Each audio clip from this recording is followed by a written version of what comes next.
Welcome Doombots to Post-Hype Clarity, the show where we take a look at a team that has recently entered the game, that had some relative hype, some relative conversation, and determine whether they live up to it or fall short.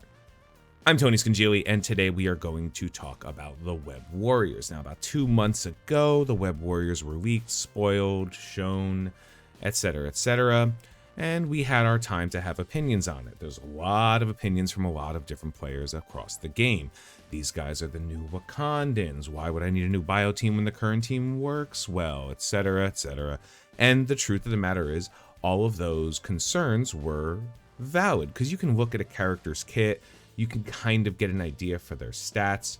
You can even watch a video promoted by the company that makes the game to try to hype their own characters and make the determination that these guys might be good or bad, but until you have them, until you use them, until you see them, it's very hard to know if they're worth the investment. Spoilers, they kind of are. So, with the Web Warriors, we have 2 reworked long-term characters and 3 brand new characters. I'm going to spend a little bit time on each, talking about tier 4s, conversation about ISOs, you know the drill, you've watched my videos before, and we're gonna come down to whether or not this is a must build, a should build, or a skip. Now, again, spoilers, it's not a skip. We'll start with the reworked characters. We'll start with Spider-Man. So Spider-Man and Miles, characters that have been in the game for quite a long time. Spider-Man is the launch character. Everyone gets him for free. Miles came out about 6 or 7 months after. They each had their own little time in the game, whether they were obnoxious to fight against in certain nodes, or they got their own hero brawlers, a Young Avengers team, but they were kind of lacking. Recently, Scopely went into these characters and gave them a pseudo rework. At a certain level and investment, these characters start showing real numbers. So, generally speaking, every character on this team, and any character in any team you plan on using for more difficult endgame content, should be brought to at least Gear Tier 14. This team works well at Gear Tier 14, but specifically Spider-Man and Miles, they really start breaking out, as you'll see. Once you get to Gear Tier 14, the upgrade from 13 to 14, not the pieces of gear, does something different. And you can check that out on msf.gg. I'll put a link in the description below. It's the best place to kind of plan out where your gear should go to see what the stats on the characters are going to look like. It's very accurate, very useful resource for those who want to spend a little bit more time planning and a little bit less time clicking buttons and praying. Spider-Man at Gear Tier 14, level 75, gets a massive stat increase to both his damage, his health, and a little bit to his armor and focus, but no one really pays attention to those anyway. After that, we have to look at what his kit reworks were. And spoilers, they weren't all great, but the ones that were pretty reasonable. We'll start with the passive, as we do, and notice that the tier 4 in the passive doesn't change much as far as numbers. It's still 5% dodge chance and a little bit more speed, beneficial to him as a character. But on self or Web Warrior ally dodge, fill the speed bar of that character by now 10%. Now, don't worry, the most important thing is right here at level 4. In raids, when a negative effect is applied to an enemy, apply it there. They apply a lot of negative effects to enemies. I assure you, you will see these on every character every time someone takes a turn. There's a lot of stuff. There's a lot of chaining. There's a lot of AoEs. This is going to happen quite a bit. And since it locks the type and then applies it to everybody, it's pretty reasonable overall. I don't think you have to worry too much about the RNG. It happens enough that you should get everything, or at least 3 of the 4 most of the time. Pretty decent tier 4 just in the ground of the speed bar. That's kind of the main separation between this team and the symbiotes. The symbiotes only gain speed bar as they're doing damage, and all of their damage is backloaded. The Web Warriors gain speed from more than just backloaded damage, but being defensive, basically being a Spider-Man themed team. Moving to the ultimate, in general, you guys know my rules. I don't like to put a tier 4 in anything that's under 50% damage, so this is already a little bit better than those slight increases in damage output. But this attack is a 5 energy attack, and it's really just a stun.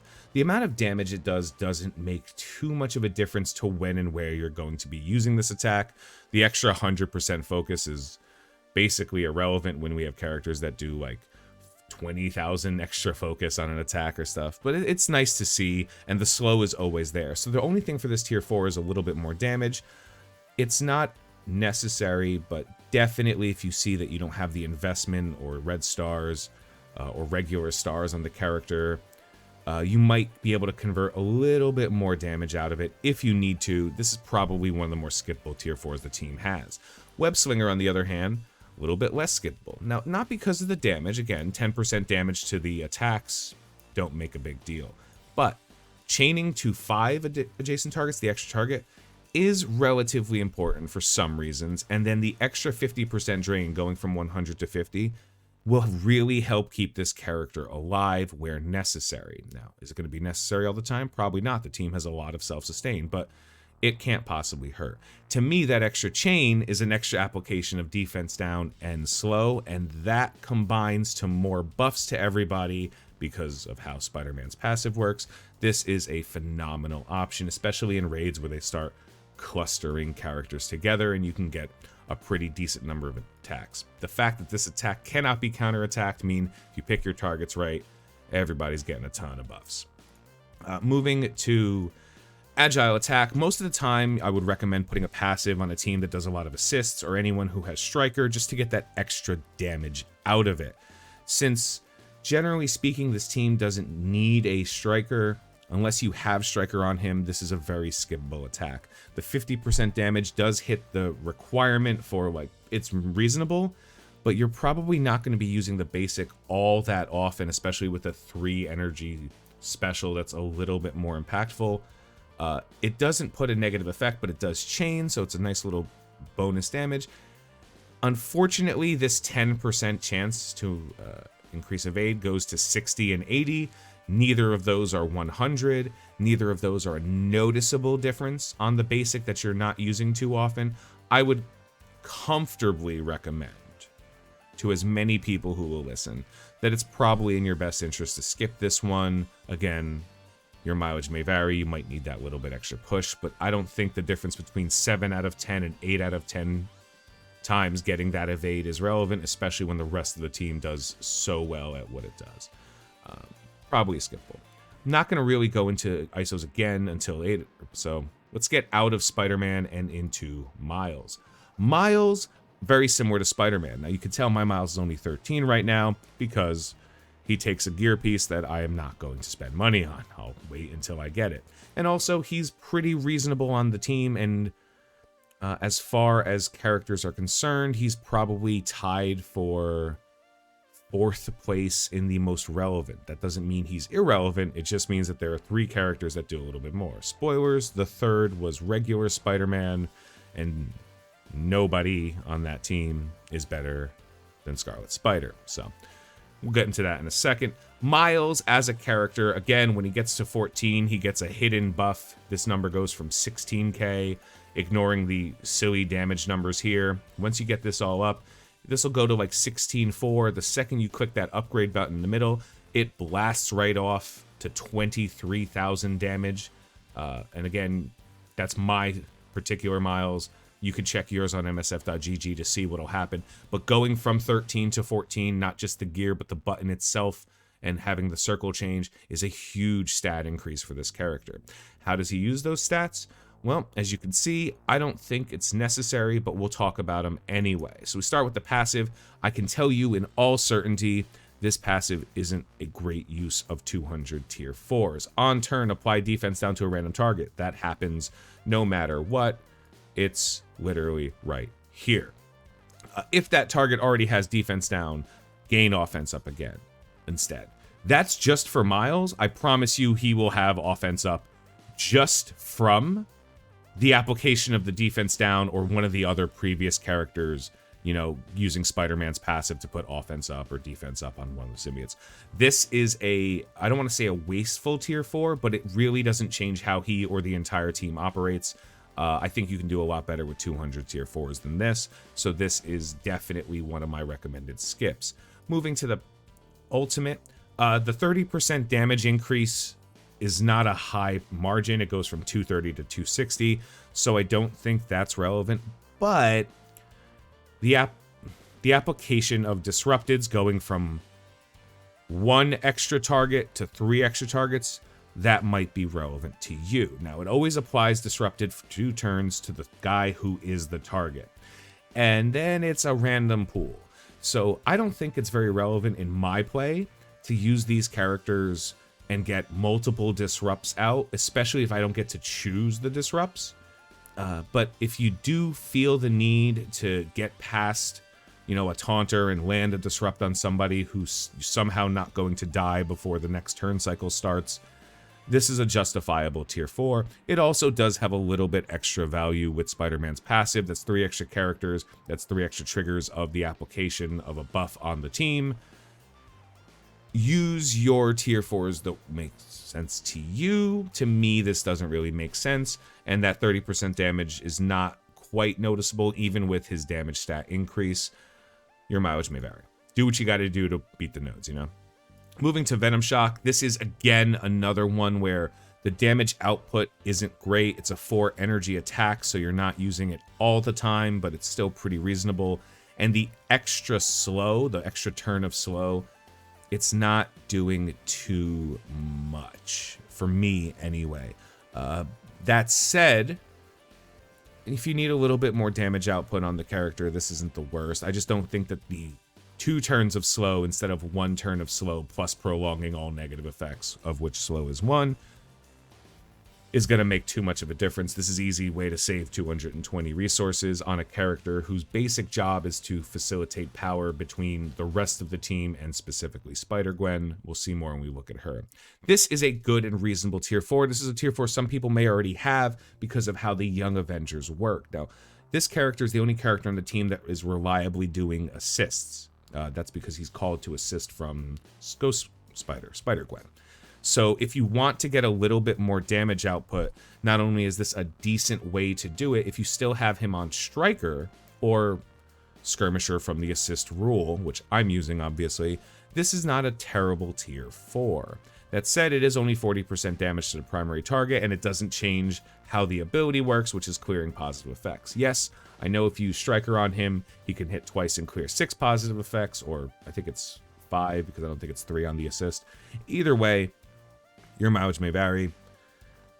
This attack's going to remove buffs anyway. Skirmisher and Striker both accomplish the exact same thing. It's just whether or not you want to take advantage of vulnerables. Personally, I like to leave vulnerables up. That extra 10% damage makes a little bit more of a difference than an extra attack, especially when more important characters have more impactful attacks going forward. But not the worst tier 4 you can put in him. Generally, I don't think he requires any. Now, I have him at Skirmisher just because I wanted to test it out to see if it was good.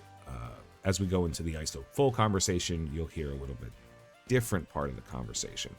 Then we go to who I think is the most important investment on this team, Scarlet Spider. He is both a kit and a stat character, so the more stars, red stars, gear, ISOs you put on him, the more impactful he will be to his team. Now again, getting all these characters to 14 is very relevant for endgame content. As a matter of fact, they do at 14 what most of the symbiotes do at 15 with a ton of other investments. So right now, for the raids like Alpha, Beta, and Gamma, the City nodes, the Bio nodes, and the Spider-Verse nodes, anywhere where you can use this team, they outperform the symbiotes at lower investment. They're just a little bit faster, a little bit better at doing damage, and they don't kind of backload their damage. What they lack in controllable turn meter, they gain in not having to worry about what they're doing because the opponents are all dead. And with that, we can start looking at his abilities. First is his passive, No Responsibility. This is one of my favorite tier 4s on the team. Increased dodge chance for self. That's going to trigger all of those speed meter ups that we had, so that's a good one. But 15% max health for self and all Web Warrior allies. That's outside of raid.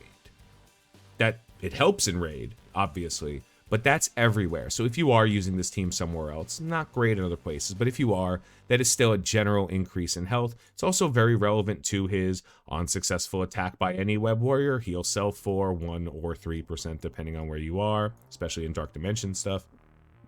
On turn, 50% chance. Nope. Always apply evade to 2 random non-summon web warriors. The team's dodging, you know?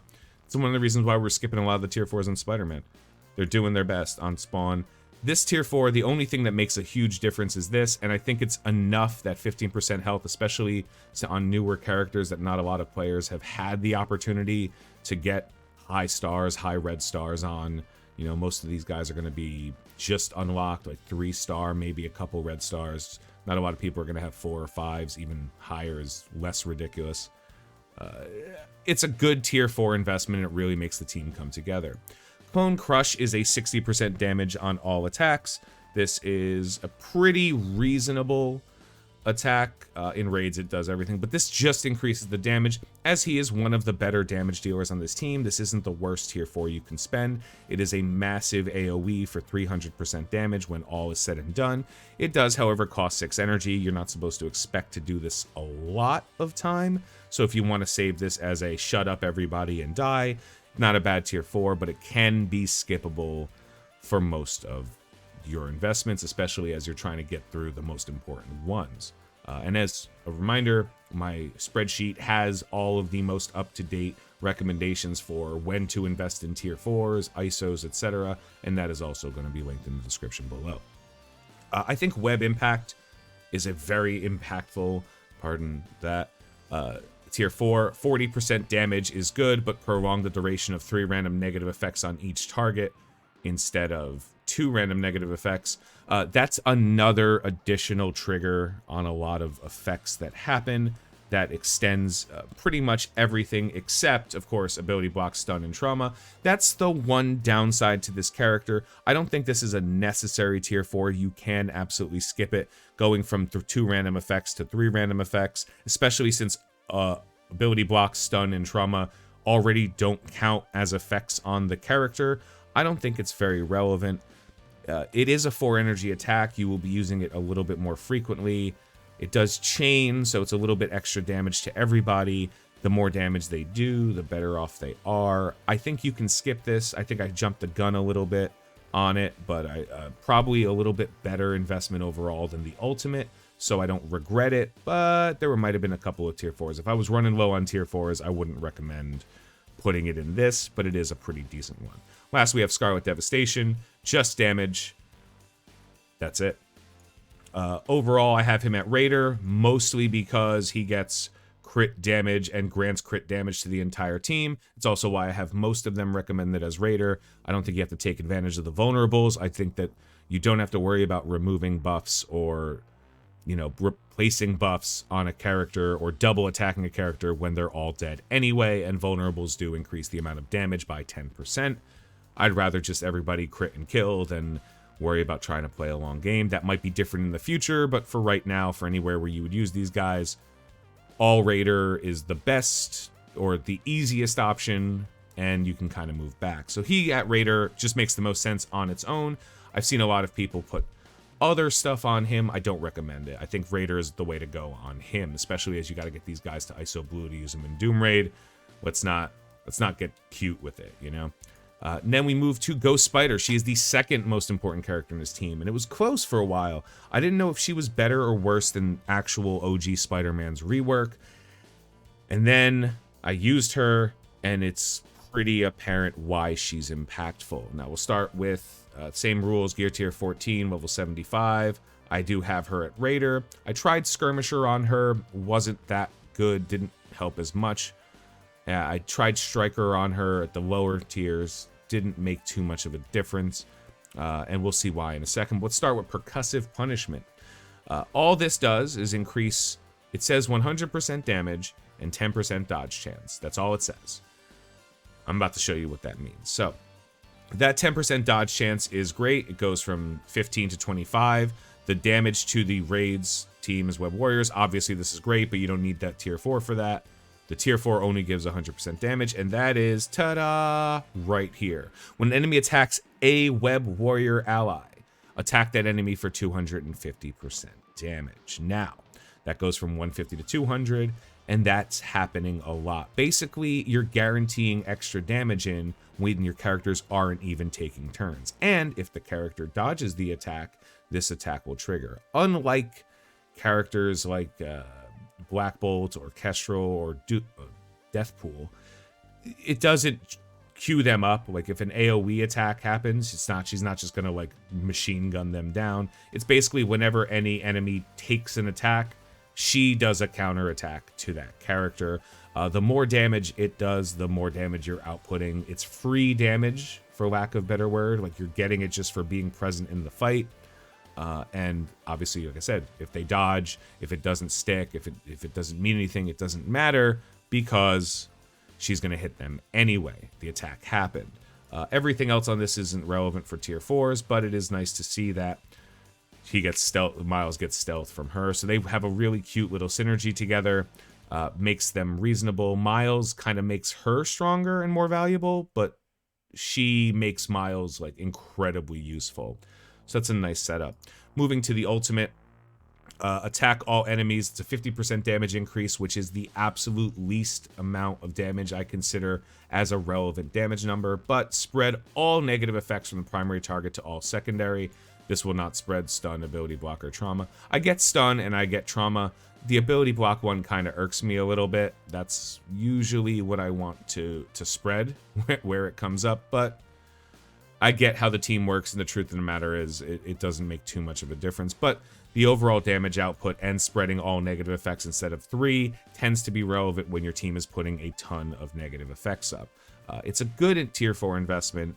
I think you could do without it for a little bit, but I think eventually this one's going to go up. Again, it is a very long cooldown attack. You're only getting it once in a blue moon, but I think the damage converts relatively reasonably. You can skip it in the same way I skip Scarlet Spiders for now, but sooner than later you're going to want this upgrade just for how it interacts with characters like Symbiote, Spider-Man, etc. Basically Venom's ultimate, but not as cool. Graceful Web. This one is unique. She gets the critted ability block on this. 60% crit chance means it's pretty much always going to crit, especially if you have Raider on her. Chain 2-3 adjacent targets, 3 to 4. This goes from 3 to 4 to 4 to 5. Okay, apply slow for 2 turns. Okay, apply assist now. Okay, 20% damage. Okay, like who cares? I mean it. 20% extra damage. Like who cares? Whatever. It's 4 energy. Like you don't have to. It's not. If it was like guaranteed 5 adjacent targets, at least then you know when it was going to chain, it would hit everybody. Here, it's just a guaranteed 1 more. It's not bad, not necessary for most of the fights. And then we have Light Spider. This was just because of the Enraged tag. Enraged Spider Miles an ally. The primary target has slow, apply blind. You're probably going to slow people because of how the team works anyway. The increase in damage is reasonable. It's not the worst thing I've seen. But you quite literally unlock this entire ability to blind characters, which can be stunned by her or other characters, or spread by other characters. So it's not a bad tier 4. This is it's a little bit better than the other 2 I saw. I thought this might have increased her damage if she was using Striker for a while. Put her back to Raider because, come on, we talked about it. So that's pretty much everything about Ghost Spider. Now we finalize with SpiderPunk, the most recent character. Now he and Miles are roughly the same value. I think you have to use the entire team, but when you think about investments, it should be Scarlet Spider, Ghost Spider, Spider-Man, and then you get to pick between Miles and SpiderPunk as to who gets the rest of the gear, who gets the rest of the ISOs. You know, when you want to bring them up in order, and you want your team to start working correctly or feeling powerful, that's the order I recommend. That said, he's got some decent tier 4s. He's a very good kit character. Let's take a quick look at his kit, not worrying about his damage. Starting with this, it's gain 10% dodge chance for tier 4, gain 10% crit chance. Okay. In raids, Web Warrior allies gain 10% crit chance. So the crit chance goes to 30%. With Raider, their crit chance is as close to 100% as you're going to get without cheating. His dodge chance independently goes up a pretty decent amount, which obviously helps the entire team and how it goes. Whenever anyone crits, clear hero block on self or a random web warrior ally with heal block. Obviously awesome. Nothing here changes though. It's a good tier 4 investment, even though it doesn't look like a ton of output. Just the granting that extra 10% crit chance to everybody is a huge deal in how it makes the team work. Moving to the ultimate, 40% damage to all enemies. It's a decent amount of damage if it's an AoE. Gain evade. Gain evade is the one line of text on here that you have to decide whether it's relevant. The weaker your character is, the more relevant that evade's going to be because, you know, you don't want to get hit. Then again, this is also a 6 energy attack, so he's going to gain evade once or maybe twice in a raid fight, depending on how long the raid fights are going, and the answer is it shouldn't go that long. This team's insane. So I think this is skippable, but not the worst. Moving to the passive, the biggest tier 4 upgrade here, slight damage increase in their chain, 30% to everything, but in raids, 10% damage per web warrior ally. It was 30, it's now 40% damage per web warrior ally. So it looks like it's only 30% damage, but it's actually a 70% damage increase per web warrior ally. That's nuts. This is nuts. This damage is insane. So that's why it's so low to begin with, because it scales so ridiculously with the rest of Web Warriors. Good tier 4, one of the high investments. And again, he doesn't really do much in terms of damage. So, you know, getting a little bit more out of it's fine. It's a 4 energy attack. You'll be using it a lot. I think it's a pretty good tier 4 as far as spending your resources. Then we have Tech primary target for 170. Bonus attack for this. This is insane damage output. He's not the damage, but as you go on and you're going to need him to take turns and actually make a difference, this is one of the things that can go up there. This is one of the cheapest tier 4 investments you can put in him that's going to really feel decent, especially since all of his cooldowns happen relatively quickly. I say this is a good tier 4. I would even say it's a great tier 4. I don't think it's the best, but I think you can do it. He has a lot of parts of his kit that make do from the fact that you might not be getting a lot of stars and red stars on this character. He's the most recent character out, but what he lacks for in flashy, cool things he does, he makes up for in scalability as you go further. Again, same thing. Once he gets to gear tier 14, you start seeing a massive spike in his output. But he and Miles are important to the team, no question about it. They're like Carnage and Venom on the symbiotes. You want them strong so that they're strong, but there's a little bit more tier 4's investment in the other characters that are going to make a major difference. This guy is really just kind of kit and get him there when he gets there. He's not going to convert the team.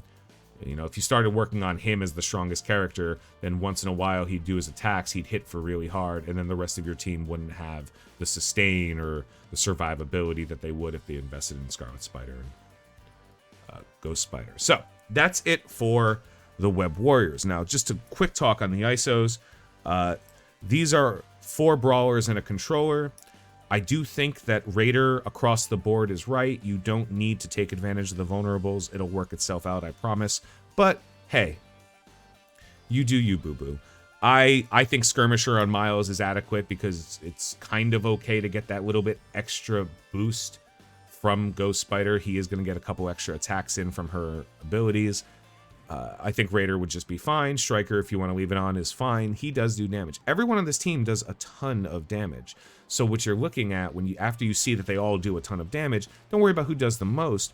Worry about who also is relevant to how the team survives. So I think all Raider is a good start, and if you really want to nitpick, you can, but I would keep that one, or once you invest all the ISOs, it's all about how many ions you put in to rank it up. I'd keep them all at 1 Raider just to test it out. But I do think you'd have no problems bringing them all to Raider right now and feeling comfortable.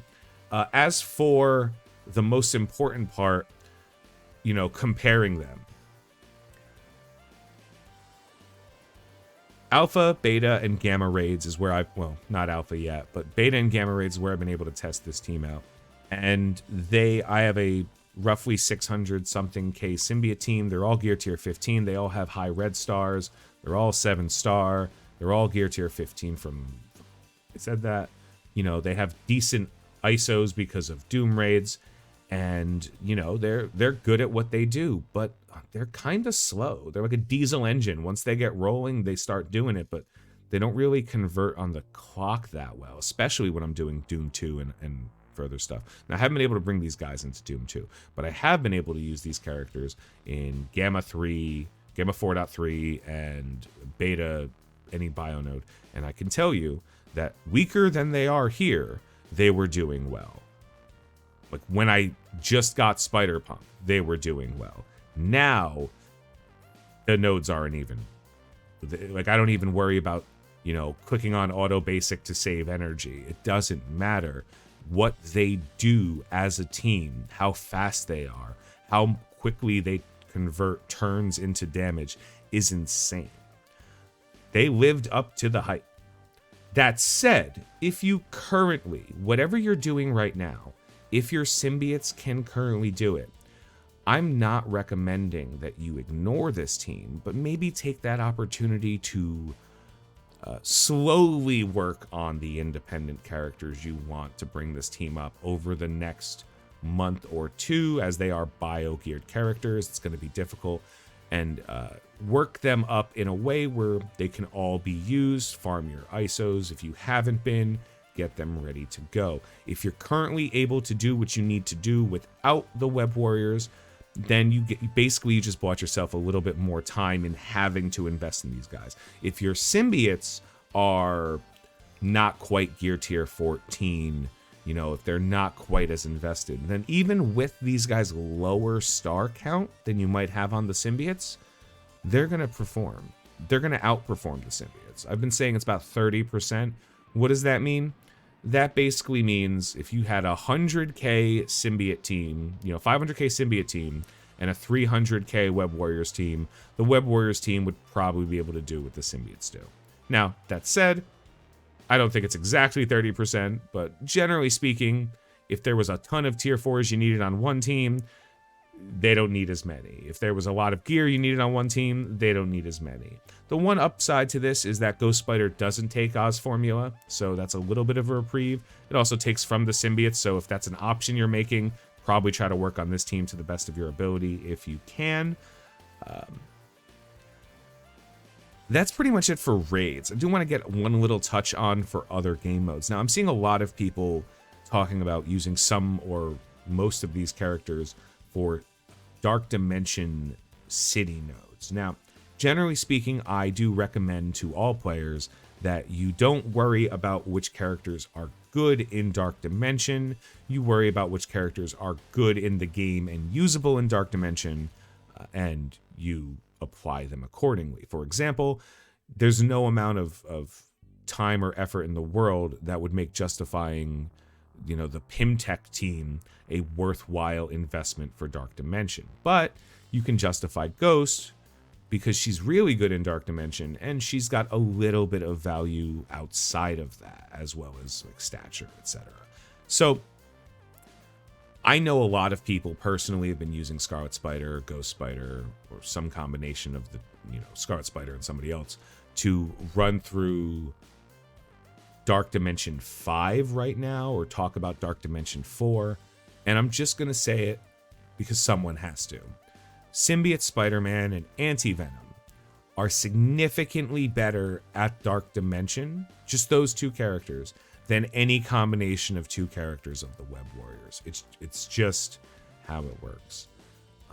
The problem is, there really isn't a way to mesh the Web Warrior team with those two characters. You can, they'll be useful, but as time goes on and more difficult raids come up, you're going to see the separation between what happens when you split the teams up and what happens when you use a completed version of the Web Warriors. I don't think that Scarlet Spider and Ghost Spider replace, at the very least, Symbiote Spider-Man. I also think Anti-Venom's ability to res him, spread some buffs, give some heals out, you know, I think that's also a really good ability, but I don't think that these two characters replace those two.